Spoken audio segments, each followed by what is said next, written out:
नमस्कार देवी और सज्जनों, मैं डॉक्टर राजा मिश्रा आज आपको बताने जा रहा हूं कि मेष राशि वालों के लिए अक्टूबर का महीना कैसा रहेगा, किस ग्रह की क्या स्थिति होगी, क्योंकि पांच पांच ग्रहों का राशि परिवर्तन इस महीने में हो रहा है।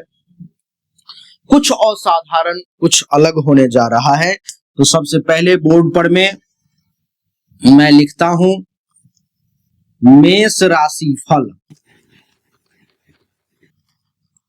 मेष राशि फल के बारे में बता रहा हूं। मेष राशि की अक्टूबर महीने की कुंडली अभी देखिए आपके सामने बनेगी। ये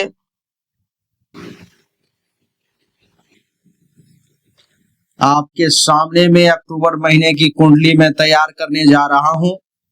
ये लाइन दिया, यहां एक और लाइन खींच दी हमने, ऐसे ऐसे, फिर यहां से ऐसे और फिर यहां से ऐसे। और मेष राशि की कुंडली बनानी है हमें, तो उसके लिए सबसे पहले क्या करना पड़ेगा, प्रथम भाव में 1 लिखना पड़ेगा, यहां से फिर 2 3 4 5 6 7 8 9 10 11 12। ये देखिए आप, ये आपके सामने में जो बनकर के तैयार हुई है, ये मेष राशि की कुंडली है। अब हमें इसमें ये देखना है कि कौन से ग्रह की क्या स्थिति है। तो सबसे पहले चर्चा सूर्य देव से ही आरंभ करेंगे हम लोग। तो सूर्य देव जो है सो कन्या राशि में है। ये देखिए यहां पर जो 6 लिखा हुआ है, ये कन्या राशि का घर है। तो यहां पर में सूर्य देव है। कब तक है, तो 17 अक्टूबर तक। 17 अक्टूबर तक सूर्य कुंडली के छठे भाव में। और जब छठे भाव में सूर्य कुंडली के 17 अक्टूबर तक, इसका अर्थ ये कि आपको शत्रुओं पर विजय हासिल करने का योग बन गया।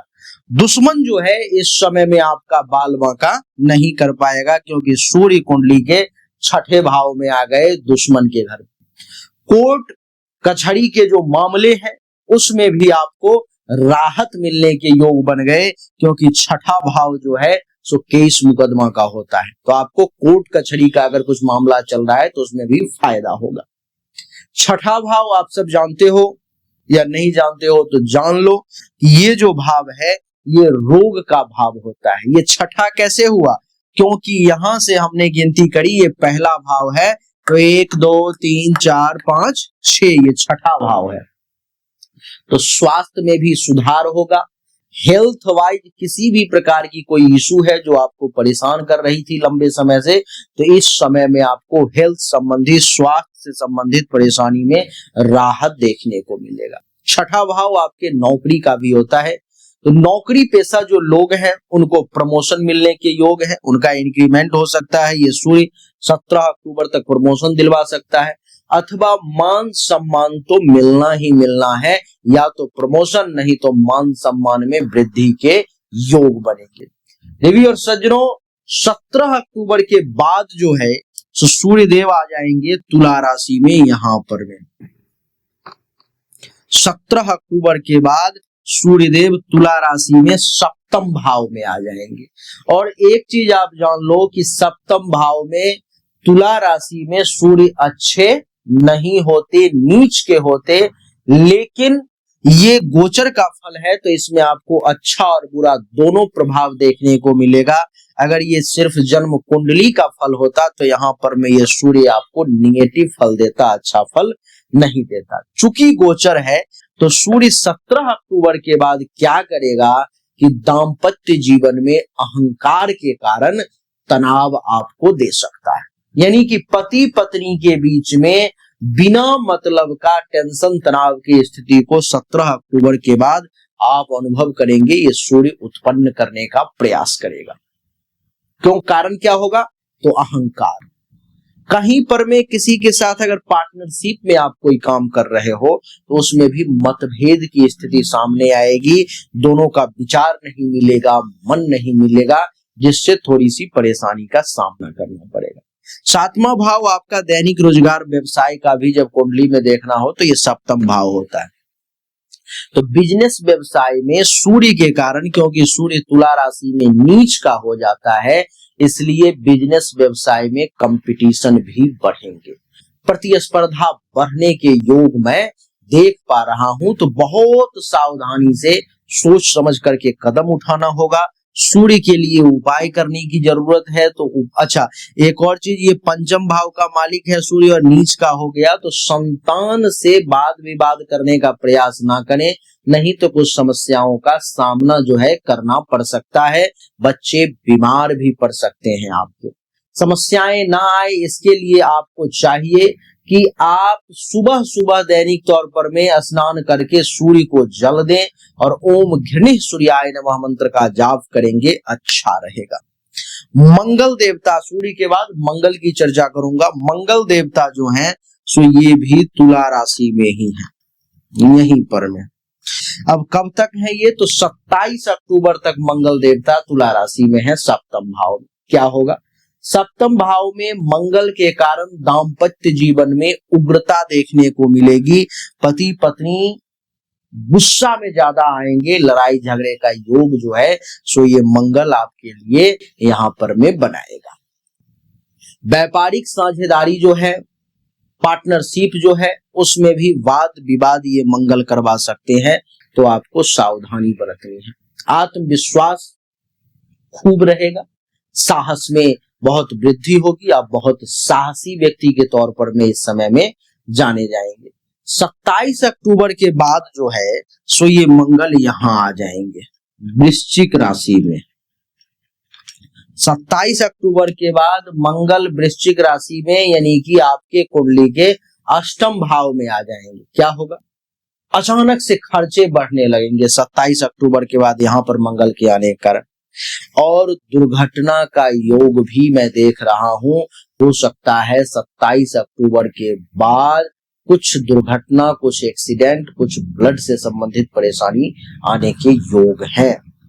गुप्त शत्रु जो है उससे आपको सावधान रहना होगा, नहीं तो छुपा हुआ दुश्मन इस समय में भीतर ही भीतर आपको डैमेज करने का प्रयास करेगा, आप पकड़ नहीं पाएंगे। ये अष्टम भाव जो है शोध कार्य का भी होता है, आध्यात्मिकता का भी होता है। तो इस समय में जो भी लोग रिसर्च से जुड़े हुए हैं, शोध से जुड़े हुए हैं, उनको लाभ मिलने के योग है, और आध्यात्मिकता में आपकी वृद्धि के योग मैं देख पा रहा हूं। मंगल के बाद बुध की बात करेंगे। बुध देवता जो है सो 3 अक्टूबर से आप ये देखें कि ये भी तुला राशि में यहां पर में आ रहे हैं। 3 अक्टूबर से 24 अक्टूबर तक, 3 अक्टूबर से 24 अक्टूबर तक बुध यहां पर में आपके तुला राशि में सप्तम भाव में रहेंगे। क्या परिणाम देंगे बुध? दाम्पत्य जीवन में ये मंगल और सूर्य जो विवाद करवाना चाह रहा है, बुध संवाद के जरिए उसको खत्म करवाने की कोशिश करेंगे। बिजनेस व्यापार को जो सूर्य और मंगल डैमेज करने की प्रयास कर रहे हैं, बुध बातचीत के जरिए उस समस्या का समाधान निकालेंगे। आपकी बुद्धि और चतुराई को बुध बढ़ाएंगे 3 अक्टूबर से 24 अक्टूबर तक, जिससे सफलता आपको मिलेगी। 24 अक्टूबर के बाद जब बुध आ जाएंगे वृश्चिक राशि में, यहां पर में कुंडली के अष्टम भाव में, जब वृश्चिक राशि में बुध आ जाएंगे तो गोपनीयता बढ़ेगी, रहस्यमयी विषयों में आपकी रुचि जो है इस समय में जागृत होने लगेगी। पैतृक धन से जुड़ा विवाद, जो बाप दादा की संपत्ति है उससे जुड़ा विवाद जो है तो कुछ सामने आ सकता है। 24 अक्टूबर के बाद आपको स्किन से संबंधित और कुछ पाचन तंत्र से, पेट से संबंधित कुछ समस्या जो है सो आपको वो परेशान कर सकती है, तो थोड़ा सावधान रहें। बृहस्पति की अगर मैं बात करूं तो बृहस्पति मिथुन राशि में है, यहां पर में देवगुरु। कब तक है? तो 18 अक्टूबर तक है। 18 अक्टूबर तक जब तक ये कुंडली के तीसरे भाव में है, तो आप ये समझें कि पराक्रम और भाई बहनों का सहयोग आपको मिलेगा, पराक्रम में वृद्धि होगी। ऐसे योग जो हैं देवगुरु बृहस्पति यहां पर बैठ करके बना रहे हैं।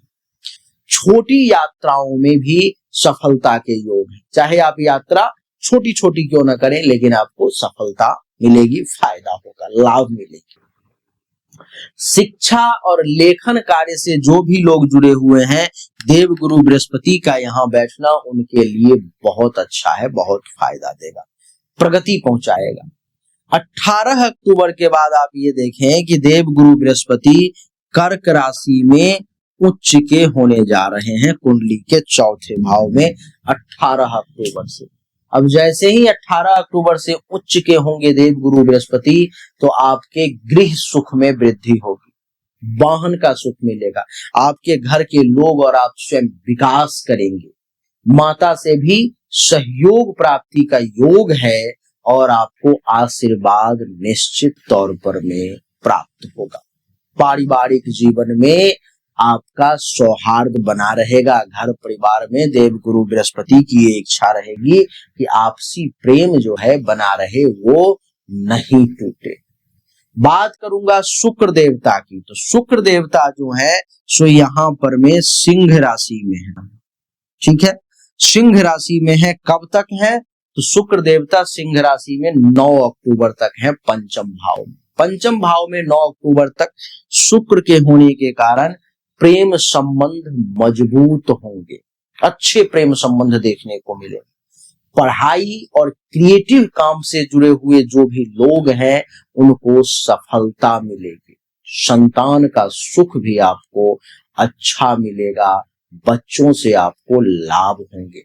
देवी और सज्जनों, 9 अक्टूबर के बाद जब शुक्र देवता आ जाएंगे कन्या राशि में, यानी कि कुंडली के छठे भाव में, सूर्य जिस भाव में है वहां पर में आ जाएंगे, तो क्या होगा?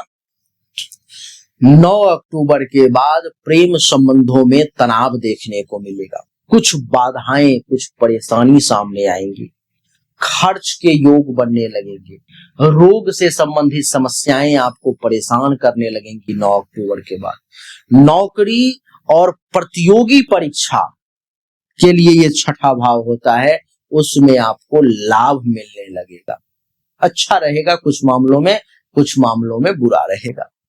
शनि देव जो है सो कुंडली के द्वादश भाव में यहाँ पर में है। शनि का कुंडली के द्वादश भाव में होना ये दर्शाता है कि विदेश से जुड़े कामों में आपको लाभ और हानि दोनों के योग हैं, फायदा भी होगा और नुकसान भी होगा।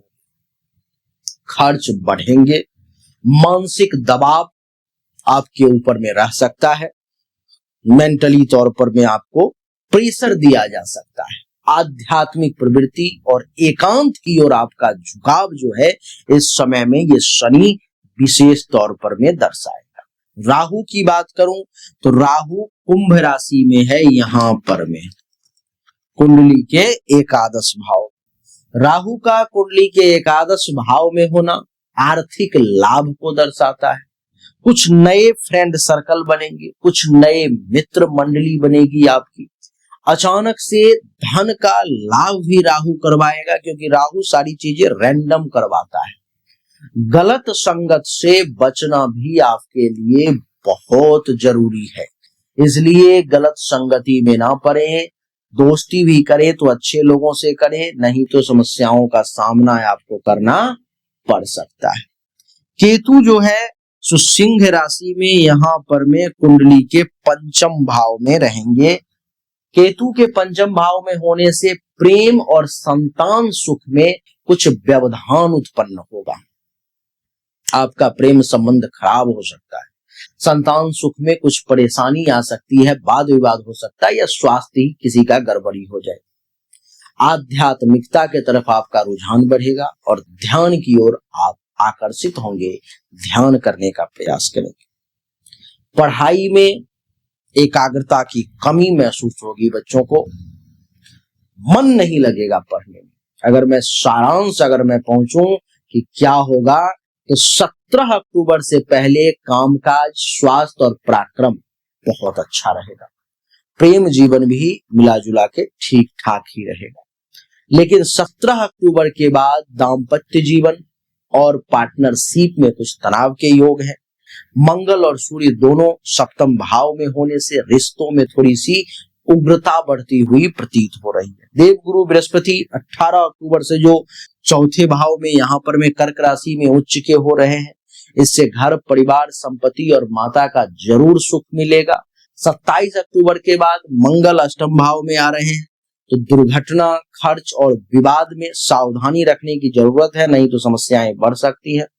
शनि केतु का प्रभाव जो है सो खर्च, मानसिक तनाव और प्रेम संबंध में व्यवधान शनि और केतु उत्पन्न करेंगे। कुल मिलाकर के अक्टूबर 2025 मेष राशि वालों के लिए शुरुआत लाभकारी लेकिन अंत चुनौतीपूर्ण होगा, ऐसा मैं देख पा रहा हूं। तो देवी और सज्जनों, निश्चित तौर पे उम्मीद करता हूं कि आपको ये मेष राशि फल का सारा खाका समझ में आ गया होगा। बड़ी आसानी से आपने सारी चीजें समझ ली होंगी। मेष राशि वाले, एक चीज आप जान लो कि जीवन में अगर ज्यादा समस्या है तो आपके जीवन का जो मालिक है वो मंगल है और भाग्य का जो मालिक है वो देवगुरु बृहस्पति है। तो आपको जीवन रत्न और भाग्य रत्न दोनों का कॉम्बिनेशन मिला करके, सिद्ध करवा करके धारण करना चाहिए। इससे आपको जीवन में बहुत फायदा, बहुत लाभ देखने को मिलेगा। आप चाहो दुनिया में कहीं से कर सकते हो, लेकिन सिद्ध किया हुआ चाहिए, बहुत कम कीमत में चाहिए। जो लाखों रुपए लिए जाते हैं, तो मात्र 10,000 रुपए में आपका जीवन रत्न और आपका भाग्य रत्न बना करके अंगूठी के साथ सिद्ध करके आपके एड्रेस पर में भेज दिया जाएगा। अगर आपको चाहिए तो सामने नंबर पर में व्हाट्सएप करिए। हमने अभी तक आपको जो भी जानकारी दी ये 100% सत्य नहीं है। फिर से सुने, 100% सत्य नहीं है। आपने बिल्कुल सही सुना है। ऐसा मैं क्यों कह रहा हूं? क्योंकि अभी तक जो हमने आपको बताया ये एक सामान्य राशि फल है, विशेष नहीं है। विशेष जानकारी, 100% एक्यूरेट जानकारी तो आपको तभी मिल सकती है जब पर्सनली आपके जन्म कुंडली की जांच की जाए, पर्सनली आपके हाथ की रेखा को देखा जाए, तभी तो सिर्फ आपके बारे में सही जानकारी आपको प्राप्त होगी। और जब वो जानकारी प्राप्त होगी तो वो 100% एक्यूरेट होगी। आपको जानना चाहिए, अगर आपको परिश्रम ज्यादा करना पड़ रहा है लेकिन परिणाम नहीं मिल पा रहे हैं, आपको भाग्य का साथ नहीं मिल पा रहा है, जिस पोजीशन पर आपको होना चाहिए उस पोजीशन पर आपसे पहले कोई और पहुंच जा रहा है, इसका अर्थ है कि भाग्य का साथ नहीं मिल रहा है, भाग्य के देवता की स्थिति कुंडली में गलत है, उसको ठीक करने की जरूरत है। दूसरा, अगर आप बहुत परिश्रम कर रहे हो, आमदनी के कई सोर्स को तलाशने की कोशिश कर रहे हो, लेकिन आमदनी बहुत ज्यादा कर नहीं पा रहे हो जितनी इच्छा है, जितनी कोशिश है, तो चेक करने की जरूरत है कि आमदनी के जो देवता हैं उनकी क्या स्थिति है कुंडली में, आखिर आमदनी क्यों नहीं बढ़ पा रही। अगर आप पैसा तो कमा रहे हो लेकिन बचत नहीं कर पा रहे हो, लाख प्रयास करते हो लेकिन फिर भी कितना भी पैसा कमा लूं, कितनी भी कोशिश कर लूं, बचत नहीं हो पा रहा है, तो आपको चेक करने की जरूरत है कि जन्म कुंडली में जो धन धान्य संपत्ति के बचत की देवता हैं, जो बैंक बैलेंस के देवता हैं, उनकी क्या स्थिति है, क्यों ऐसा हो पा रहा है। लेकिन इन सब को चेक करने के लिए पर्सनल आपकी जन्म कुंडली की जांच करनी पड़ेगी, तभी जाकर के वो पता लग पाएगा। देवी और सज्जनों, चाहे कोई बीमारी है जो आपको बहुत परेशान कर रहा है, बहुत परेशान कर रहा है, आप ठीक नहीं हो पा रहे हो, चाहे आपका विवाह नहीं हो रहा, वैवाहिक जीवन में अथवा परेशानी आ रही है, मामला तलाक तक पहुंच गया है या विवाह हो ही नहीं पा रहा है, जिस काम को करने की कोशिश कर रहे हो हर काम में रुकावट आ रहा है, जमीन मकान गाड़ी चाह रहे हो लेकिन हो नहीं पा रहा है, तो इन सभी शंकाओं का समाधान जन्म कुंडली देखने के बाद ही मैं आपको दे सकता हूं। उसके लिए सामने दिए गए नंबर पर में अपनी जन्म तारीख, जन्म समय, जन्म स्थान दोनों हाथ के हथेली का फोटो अवश्य भेजें। जो शुल्क है जमा करें, इंतजार करें, आपको जानकारी अवश्य मिलेगी। अच्छा लगा तो वीडियो को लाइक करें, शेयर करें, चैनल को सब्सक्राइब करके इसके बेल आइकन के बटन को दबा दें। राधे राधे, राम राम,